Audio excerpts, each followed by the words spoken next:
Hello everybody. आपका कविता English class में फिर से एक बार स्वागत है। और लास्ट वीडियो में हमने 12वीं की सिलेबस की चर्चा किया था और उसी सेक्शन से 100 मार्क्स के सेक्शन से इस बार पोइट्री सेक्शन से हम एक बहुत ही बेहतरीन टॉपिक लेके आज आप लोग को फुल एक्सप्लेनेशन करवाने वाले हैं। तो देखिए बिना समय गवाए 100 मार्क्स।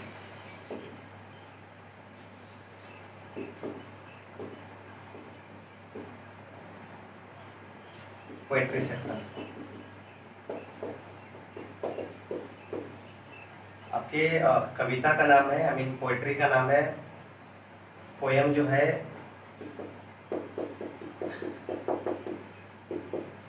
N epitaph. ये 100 मार्क्स के पोएट्री सेक्शन से दो साइड है, एक प्रोज साइड है और एक पोएट्री साइड है। तो पोएट्री साइड से एक टॉपिक है, एक पोएट्री सेक्शन का नाम है, कविता का नाम है, इसका नाम है एन एपिटाफ। इसके लिखने वाले हैं वाल्टर डेलामियर। वाल्टर डेलामियर ये कविता है, एक पोयम है और इसके पोएट साहब हैं वाल्टर डेलामियर। तो कोई भी पोयम स्टार्ट करने के पहले या कोई भी कहानी स्टार्ट करने के पहले उसके कवि के बारे में कुछ जान लेना बहुत ही ज़रूरी होता है ऑब्जेक्टिव के माध्यम से, क्योंकि एग्जामिनेशन में ऑब्जेक्टिव भी देते हैं regarding poets and all that. तो देख लीजिए पहले वाल्टर डेलामियर के बारे में थोड़ा देख लीजिए। इनका जन्म, ही वॉज बोर्न 1873, 1873 इनका जन्म हुआ था और ही डाइड इन 1956 और ये 1956 में एक्सपायर हो गए थे। I am talking about Walter de la Mare. Walter de la Mare का जन्म हुआ था 1873 में और इनका देहांत हो गया था 1956 में। एक बात और आप याद कर लो कि ये जो क्वेश्चन है बोर्न, ये क्वेश्चन तकरीबन 2 साल से बार बार दे रहा है। हर साल ये क्वेश्चन दे रहा है इंटरमीडिएट के एग्जामिनेशन में कि वाल्टर डेलामियर का जन्म कब हुआ था 1873 में और उनकी मृत्यु हुई थी 1956 में। तो इनके बारे में थोड़ा जान लिया जाए कि वाल्टर डेलामियर साहब कहाँ के थे, कैसे कैसे इनका क्या हुआ क्या नहीं हुआ। तो देखिए और इसके बाद इनके बारे में बताने के बाद फिर टॉपिक पे आते हैं। और बड़ी छोटी कविता है, 7 लाइन की है, 7 लाइन की है और उसके बारे में आपको समझाया जाता है। फिलहाल आप इनके बारे में थोड़ा देख लीजिए क्या है क्या नहीं है, क्योंकि ऑब्जेक्टिव के माध्यम से कुछ ज़्यादा इम्पोर्टेंट है और ये खासकर ये क्वेश्चन बार बार 2 साल से रिपीट करके दे रहा है। तो इसको थोड़ा आप ज़्यादा फोकस करके देख लो कि वाल्टर डेलामियर का जन्म 1873 में हुआ था। ठीक है, इनके बारे में थोड़ा जान लीजिए क्या है क्या नहीं है। तो Walter de la Mare 1873 to 1956 was born in the village of Charlton in Kent, England. एक तो क्लियर यहाँ से हुआ कि वाल्टर डेलामियर का जन्म 1873 में, जो गेटिंग माई पॉइंट, 1873 में चार्ल्टन में हुआ था। कहाँ हुआ था? तो चार्ल्टन, जो कि केंट इंग्लैंड में है, जो कि केंट इंग्लैंड में है, यहाँ इनका जन्म होता है। किनका? वाल्टर डेलामियर का जन्म होता है 1873 में चार्ल्टन में, केंट जो कि कहाँ है? इंग्लैंड में। Okay. He lost his father at the age of 4 and had to move with his family to London. ये जब 4 साल के थे, वाल्टर डेलामियर साहब जब 4 साल के थे, जब 4 साल के थे ये, तो इनके फादर जो थे एक्सपायर कर जाते। इनके फादर, वाल्टर डेलामियर के फादर, जब ये वाल्टर डेलामियर जब 4 साल के थे तो इनके फादर क्या हो जाते हैं? एक्सपायर कर जाते हैं और वाल्टर डेलामियर अपनी पूरी फैमिली के साथ कहाँ निकल जाते हैं? तो लंदन जाके शिफ्ट हो जाते हैं। ही is known for his sensitive concerns with the world of children. एक बात आप यहाँ याद रखिएगा कि वाल्टर डेलामियर को चिल्ड्रेंस पोएट के भी नाम से जाना जाता है। चिल्ड्रेंस पोएट के भी नाम से जाना जाता है। किनको? वाल्टर डेलामियर को चिल्ड्रेंस पोएट के भी नाम से जाना जाता। तो ये चिल्ड्रेन के पोएट हैं। वाल्टर डेलामियर साहब जो है, he is known for his sensitive concerns with the world of children and the world of supernaturals. ये किस कवि? तो चिल्ड्रंस कवि के तौर पे भी जाने जाते हैं और सुपरनेचुरल मीन्स होता है अलौकिक चीज़ों के बारे में इन्होंने बहुत सारी कहानियाँ और कविताएं लिखे। संसार के अलौकिक चीज़ों के बारे में इन्होंने बहुत सारी कहानियाँ और कविताएं लिखिए, यहाँ से भी ये भी इम्पोर्टेंट है कि ऐसे कौन से कवि हैं जिनको चिल्ड्रंस पोएट के नाम से जाना जाता है। तो that is Walter de la Mare. ये संसार के अलौकिक चीज़ों के बारे में भी लिखा करते थे। His songs of children and peacock pi depict world of dreams. इनके दो और कहानियाँ कविताएं हैं, देख लीजिए। एक इनका नाम है songs for children, songs for children, और दूसरी है पिकॉक पाई, पिकॉक पाई। ये दोनों इनका क्रिएशन है, वर्क से इन पे इन्होंने काम किया था। दोनों कहानी कविताएं होंगी। तो इनके ये दोनों जो कहानी और कविताएं हैं वो किसको, तो डिपिक्ट वर्ल्ड ऑफ ड्रीम्स, संसार के स्वप्नों के बारे में हम लोग को बताते हैं। But even in this songs there is a melancholy. Melancholy किसको बोलते हैं स्टूडेंट्स, वो देख लो। मेलॉन्कली, मेलॉन्कली बोलते हैं कि दुख को, गम को, उदासी को, उदासी। अगर कविता अगर वाल्टर डेला मियर साहब का है तो उसमें जाहिर सी बात है कि उसमें उदासी, दुख का होना अनिवार्य है, दैट इज मैंडेटरी। अगर वाल्टर डेला मियर साहब अगर कोई कहानी लिखते हैं या कविताएं लिखते हैं तो उनमें उदासी का होना है, क्योंकि एक 50 मार्क्स का भी 12 का था जो अभी फिलहाल नहीं है। 100 जब 100 और 50 मार्क्स में था तो 50 मार्क्स में भी एक टॉपिक था इनके द्वारा ही लिखा गया था जिसका नाम था इको, प्रतिध्वनि अनुगूंज जिसको बोलते थे, 50 मार्क्स में था। उसमें भी दुख के बारे में बताया गया था। तो अगर वाल्टर डेला मियर की कहानी या कविताएं हैं तो उसमें उदासी, मेलंकली मीन्स होता है उदासी या गम का होना अनिवार्य है। The poet makes us aware of in human condition of modern life. कभी हम लोग को आधुनिक जीवन का जो अमानवता का जो केस है उससे हम लोग को दूर रहने के लिए बोलते हैं। कौन, कवि जो है वाल्टर डेला मियर साहब जो हैं वो हम लोग को सचेत करते हैं, हम लोग को दूर रहने के लिए बोलते हैं। किससे, तो in human condition of modern life, मतलब आधुनिक जीवन का जो अमानवता का जो केस है, जो स्थिति है, उससे हम लोग को दूर रहने के लिए बोलते हैं। He shows his genius by evincing fresh interest in old things। ये अपना टैलेंट, ये खुद वाल्टर डेला मियर साहब जो अपना टैलेंट वो पुराने चीज़ों पे हम लोग को बताते हैं। अपना जो अनुभव है, अपना जो टैलेंट है, हम लोग को पुराने चीज़ों के बारे में बताते हैं। इसी कारण से queen Elizabeth II honoured him with the order of merit in 1953। Important है। इसी कारण सारे इनके गुणों को देख के queen Elizabeth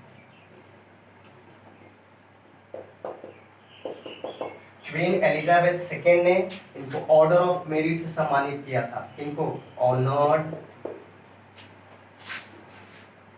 the order of merit, honoured with the order of merit in 1953। इन सारे इनके गुणों को देख के क्वीन एलिजाबेथ II ने वाल्टर डेला मियर को ऑर्डर ऑफ मेरिट से 1953 में इनको सम्मानित किया था। इंपॉर्टेंट है, ये भी क्वेश्चन उठा के बहुत बार दिया है एग्जामिनेशन में। इसमें दो चीजें आपको देखने की जरूरत है, एक इनका जन्म कब हुआ था 1873, that is too important for examination view, और एक है कि इनको किन्होंने वाल्टर डेला मियर को किसने ऑर्डर ऑफ मेरिट से सम्मानित किया था, तो क्वीन एलिजाबेथ II ने कब किया था 1953 में। तो आइए इस पूरे चैप्टर को लाइन बाय लाइन करके पोइट्री को समझा जाए। उसके पहले मैं आपको बता दूं कि वाल्टर डेला मियर एक औरत से बहुत ज़्यादा प्यार करते थे, बहुत ज़्यादा। और जब इनको सूचना आता था आया जब कि औरत एक दिन होता क्या है कि औरत मर जाती है तो इनको बहुत ज़्यादा दुख होता है और उसके सिमेट्री यानी कब्रिस्तान में जाते हैं, उसके कब्र के पास जाके और उसके अपने फीलिंग्स को वहाँ क्या करते हैं, बयान करते हैं। ये आप एक बार देख लो कि एपिटाफ बोलते किसको है। एपिटाफ मीन्स होता है शिलालेख, शिला लेख या बोल सकते हैं समाधि लेख, समाधि लेख।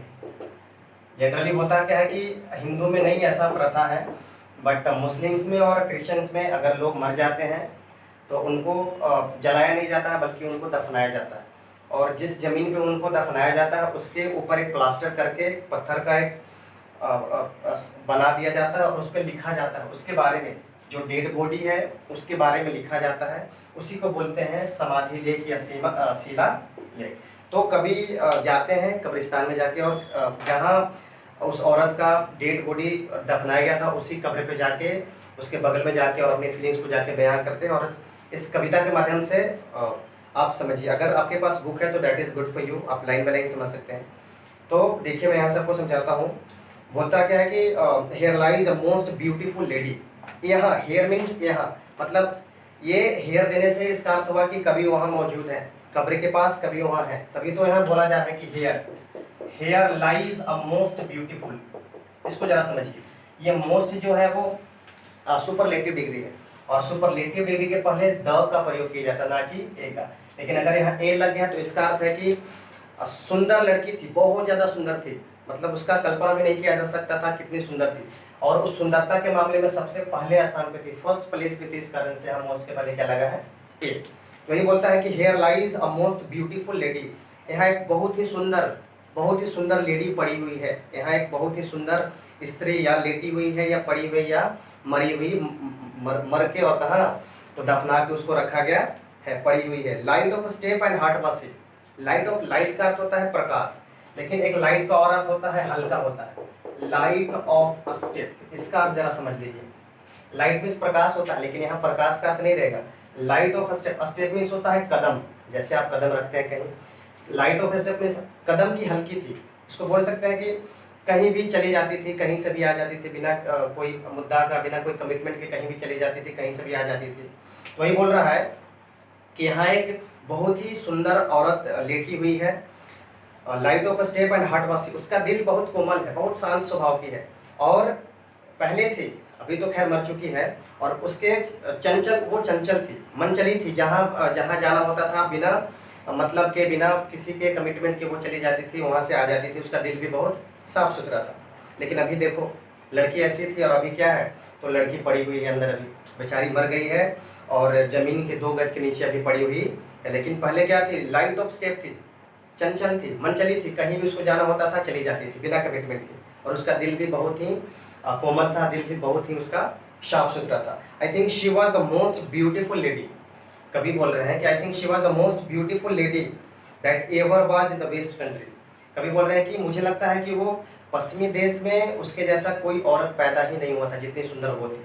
कभी के हिसाब से कभी बताना चाह रहे हैं वाल्टर डेलामेयर साहब कि जहाँ तक मेरे कांटेक्ट में आज तक मैंने वैसी लड़की कभी, उतनी सुंदर लड़की कहीं देखी नहीं वेस्ट कंट्री में जितनी सुंदर थी।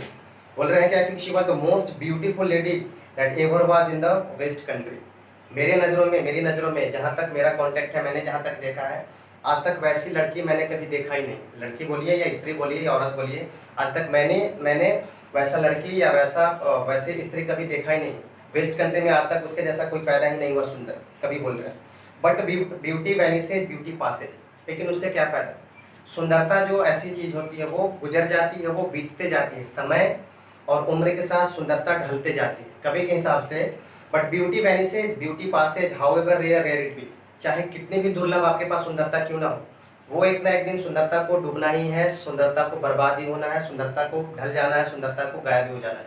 कभी के हिसाब से कि इतनी सुंदर लड़की थी कि मेरे हिसाब से पश्चिमी देश में उसके जैसा आज तक कोई औरत पैदा नहीं हुई थी जितनी सुंदर वो थी। लेकिन आज देखिए वो चंचल थी, उसके कदम चंचल थे, जहाँ उसको जाना होता था वहाँ चली जाती थी, सबसे हंस बोल के बात किया करती थी। आज जो है वो 2 गज जमीन के नीचे बेचारी पड़ी हुई है। वही कभी बोल रहे हैं कि इतनी सुंदर लड़की थी कि आज तक मैंने पश्चिमी देश में वैसी लड़की कभी देखा ही नहीं, उसके जैसा सुंदर औरत। लेकिन उसका क्या फ़ायदा कि ये सुंदरता जो होती है वो समय और उम्र के साथ क्या हो जाती है, बीत जाती है। चाहे कितना भी आपके पास सुंदरता क्यों ना हो, समय और उम्र के साथ उसको ढलना ही ढलना है।